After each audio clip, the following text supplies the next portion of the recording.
If 2018 has taught me anything about Sweden, it's that I should have gotten into the metal scene sooner, but before I ever raised my top 10 list and is on their way to becoming one of my favourite bands, there was Blindside. Well, for me at least. I stumbled across them by accident thanks to Last FM, again.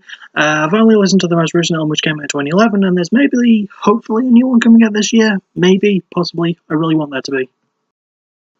As for Blindside themselves, they've been around for about 25 years, and even though it's been a while since their last release, they're still going strong. The band formed in Stockholm in 1994, and their lineup is still the same as it is to this day. In the shuffle of bands with the oft-traded Christian label, these guys had to do a damn sight better to stand out, and I'm going to tell you how Blindside did it. Now, so here's the music. We start with Blindside's debut album in Blindside. Released in 1997, it was released for Solid State in North America and Dayglow in Europe, and was produced by Lassie Martin. Sadly, unlike the Alice in Chains episode, this band isn't as well known, so I don't know how much info I'll be able to divulge about them, but I can start with the four band members, all still in the band to this day, so let's do that. Lead singer Christian Lindskog, guitarist Simon Grenhead, bassist Thomas Nesland, and drummer Marcus Dahlström. Because in Sweden, you have to have an easy to pronounce forename and a difficult to even spell surname. It's weird. Anyway, despite the album coming out in 1997, I can only find the 2005 version. Even then, it sounds like it came out in 1997. I guess that remasters don't change much. I did at least listen to the tracks in their normal order, so I'm glad for that. The album sound is very punk rock, sort of in style to how punk rock was changing in the 90s to become heavier. I like the raw production feel of it all too, and it really ties in well and adds to the heavier style of everything. I wish I had more to talk about in terms of the background, but considering the success that this album and the following EP would soon generate, I'll have more to talk about later. I hope. In terms of subject matter, it has a collection of old and new songs written by Christian about his life at the time, so there could be anything sung about, but it mostly seems like conformity, relationships, anger, and I think betrayal too. The structure does match up to that and it delivers well, but there's also an amazing amount of melody. Keep in mind that I only heard their 2011 album before this, so I was more used to their melodious sound, but it actually impacts things really well on their debut, and I quite like that. And honestly, the remaster just feels like they're turning the sound up a bit, so I could very well be listening to the 1997 version of the album, but I just don't care, honestly. I get the feeling that I would have had fun either way. It's balanced well and the lyrics are pretty on point, sounding angsty and angry, but not careless or like they're trying to hide something. Christian's vocals help with that, with good singing and amazing screams. Simon's guitar work is good with awesome riffs as well, some pretty unique moments here and there. Thomas has a good bass groove, playing fast and heavy with it, and Marcus hits hard on the kit with good timing and speed. Standout songs include Teddy Bear, Nerve, This Shoulder, Empty Box, and my favourite in the closing track, Never. Blindside's debut was solidly crafted and structured, and shows surprising maturity for a band who was still young at the time, with the production working out wonders. I can recommend this one. Really solid start.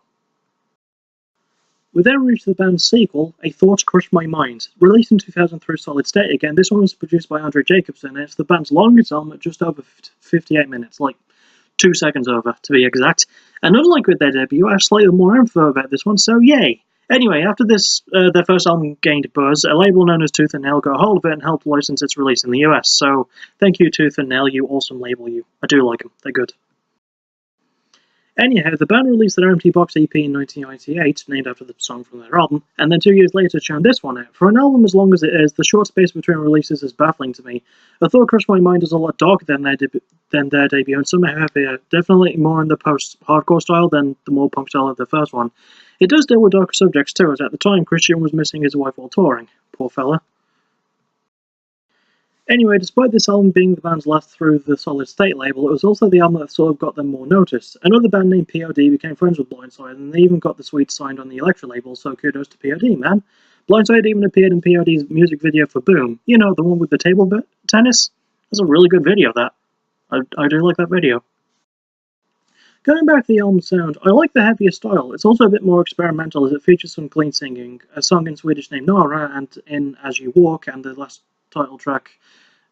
track titled Nothing But Skin, there are horns and strings respectively. However, I do have an issue with this one, as this album was also re-released in 2005, and I have no fucking clue which version I listened to, but let's just assume it was the 2005 redo.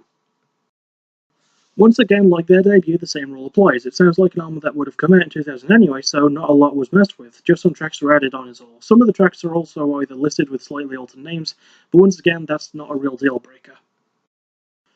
This album does have a sound that sticks to a heavier root, and the structure matches it, with everything feeling raw and heavy, just punching you in the face with all it has. But it's not without its depth, as it covers loneliness, love, missing people you care about, and so on, and it provides a nice balance of things. Christian's vocals sound more emotive, and his screams and clean singing have improved a lot with a nice cadence to everything. Simon's guitar work is brutal with fast riffs and licks. Thomas's bass tone is nice and thick, carrying a good depth to it. And Marcus's drumming again hits hard, mixing things up well and sounds amazing. Standout songs include King of the Closet, Act, Nara, Where I Meet Sia, and my favourite in the 9-minute closing song, Nothing But Skin. A thought crushed my mind is heavy and raw, fills its length really well and doesn't overdo anything, and it's just a great example of what a sequel album should be. I can totally recommend this one too. Really, really good. We then reached their third album, Silence. Released in 2002, it was the band's first release through Elektra and was produced by the man himself, Howard Benson. It also contained my first Blindside song in Pitiful, which is probably the first Blindside song for a lot of people, and arguably the most popular one. In terms of background for this one, it's maybe the most commercially successful. Pitiful, Sleepwalking, and Caught a Glimpse got considerable radio play. The band appeared on Leno with Conan O'Brien, they got to tour with Hoobastank in 2003, and they even appeared on the skateboarding movie Grind. Despite that, there was a bit of fallout afterwards, though. In 2003, Warner Music Group was sold to private investors, and the band wound up having to leave Elektra behind due to ending up in a catalogue with Atlantic, a controversial label to say the least, but luckily both Blindside's and POD's street team stepped in to help promote the album. They even had a headlining tour in 2004, selling out 5 of their shows. However, misfortune would again strike as their tour bus crashed and couldn't be repaired, so they had to rent a van. Sounds simple enough, right? Well, not so much. The band had to cancel their last show in Oklahoma, and during a pit stop in Texas, certain important things were stolen from the van, such as, little things like band equipment and money and passports. Yeah. Despite all of this happening, the album itself did pretty well. Part of that could be the change in sound. They still have their punk hardcore edge, but there's more melody to it and it works. If there's an album to start listening to a band you're not sure of, you could do a lot worse than this, to be honest. The subject matter is still deep, covering loneliness, love, and the like, and it even brings about questions of faith, which is unusual for a Christian band. I think what helps is having a producer like Howard Benson helping. The dude knows what he's doing and even plays keyboards at points on the album. He knows how to bring the best out of bands that really need it, and considering the shitstorm that would hit the band after this album's release, it's a good thing that he was there. Of course, it's not just the producer, the band themselves did great work too. Christian's clean vocals are really, really good, and he still sounds gritty and heavy when he screams, which is nice. Simon's guitar work is nice and heavy with good riffs and even some solos for a change. Thomas's bass work continues to groove with deep, thick tones, and Marcus's drumming still goes hard and sounds good, being a great backbone for pretty much everything. Standout songs include You Can Hide It, Sleepwalking, the closing title track, Painting, and my favourite in Pitiful, obviously. Silence is a solid album with a great style change. It doesn't sacrifice a smidgen of the band's raw storytelling, and it's accessible and has great production to boot, and I can recommend it. Next is their fourth album, About a Burning Fire. Released in 2004 through Elektra and 3 Points, this was once again produced by Howard Benson, so I can't really bring up a lot about the background of this one that I've not said already while talking about Silence. However, this album is the first of Blindside's to try experimenting a bit more. First of all is that it contains a guest vocalist spot as Billy Corgan, during one of his many I can't be arsed with my overrated band moments, provided guest backing vocals and guitar work on the song Hooray It's LA. While the album overall wasn't as successful as the previous one, it still did the band some good. The song All of Us became a mild hit, and the song Shekinah featured on a WWE DVD about Eddie Guerrero. Of course, that makes sense. Shekinah is the Christian and Jewish word for the outer presence of God. Eddie was a Christian, the band themselves a Christian, and the lead singer is named Christian, and I should stop saying the word Christian now. Man, there are just some words that sound funnier and funnier every time you say them. Shekinah also actually shows experimentation with the band, as Christian, yodels part of the song in Swedish. Going further with that, there are string and horn instruments used on Shekinah in another song called Roads, and the song Where the Sun Never Dies features some techno elements, which sort of works. Sort of. Look, if I'm being completely honest, I do like the attempt at experimentation on the album, but the band sort of plays it all a bit safe. I won't say that's entirely their fault, mostly due to the events between this album and their last maybe hindering a lot of the songwriting process.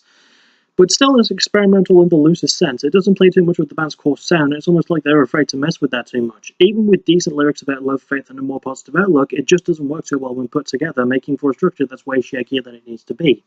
Having reached at least semi-mainstream ears with Silence, they probably wanted to keep that momentum going, but it was just poorly handled and not well realised for some reason. Also, for an album that's only just over 44 minutes long, it somehow drags out a lot of its time. Also, what the actual hell is that cover art? It's just some kid holding a globe with fire in it for some reason, and the poor beggar just looks confused and scared. Sort of how this album makes me feel. But yeah, there was just way too much going on with it, it's hard to follow, but executive meddling can be a bitch like that, so it's not entirely the band's fault, at least they tried. Christian's vocal range continues to impress with good screams, cleans, and yodels, surprisingly. Simon's guitar work is good with solid riffs and solos, and new techniques tried as well. Thomas's bass work is nice and deep, driving things well, and Marcus's drumming sounds heavy and hard and balanced as well. Standout songs include Shekinah, After You've Gone, Swallow, All of Us, my favourite, and the closing title track. The band and producer went into this album with good intentions, but poorly handled experimentation, lack of overall change, and the then recent past feeling like a pain in the ass didn't help. Although there is some merit to it, I can't really recommend this one a lot. It's just really, really misguided at the end of the day. Sorry. Next is their fifth album, The Great Depression. No, not that one, this one. It was released in 2005, marking the shortest gap between albums, and was released through DRT and produced by Leslie Martin, the same one who produced their debut 8 years earlier. Also, in contrast to the last album, I actually have more to say about this one, so let's do that. The album's title and influences are based on a trip to Africa that Christian Lindskog had taken. He didn't like what he saw, seeing poverty, sadness, and death, as is the norm when you go to Africa. But the main thing that sold it was a boy named Yamkilla. When Christian met Yamkilla, it was discovered that the boy had been diagnosed with HIV and barely had 2 months to live. So a song was written for him, which was also named after him.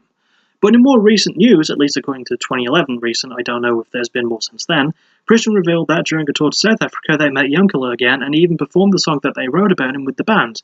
It's released as part of a documentary that came with their next album, but we'll get to that when we get to it. I just wanted to bring up the story because it's really heartwarming and I hope that Yamkilla is still alive and well to this day. So, yeah, congrats on surviving what was a really, really bad hand in a really, really badly done by country. So, just really, really good stuff. I liked it. Anyway, before we get to sad and soppy and happy, soppy, we're going to move on to the other details. The album has 2 guest singers who are also Swedish, as Jay Jamte and Ilka Vitasalo of the band Binny Reach appear on the songs You Must Be Bleeding From Under Your Eyelids and Come to Rest in brackets Hezekiah, respectively. By the way, Jay Jamte is not part of Binny Reach, it's just that's how I wrote it. The album sound has a bit more experimentation with some jazz elements, but they actually blended well. In fact, despite those elements, the album is pretty heavy and strikes a balance between the band's formula and the change that they wanted to add before with About a Burning Fire, but this time around it's actually handled surprisingly well. I feel like this album should have come about after Silence, really. I feel like this is the album that the band wanted to make after that, but because of what happened, they couldn't. The balance on this album is absolutely incredible, and the tone and consistent writing make this maybe the band's most underrated album, in my opinion. The lyrics are pretty deep as well, given their influence, while still bringing about familiar Blindside themes like sadness, love, and faith.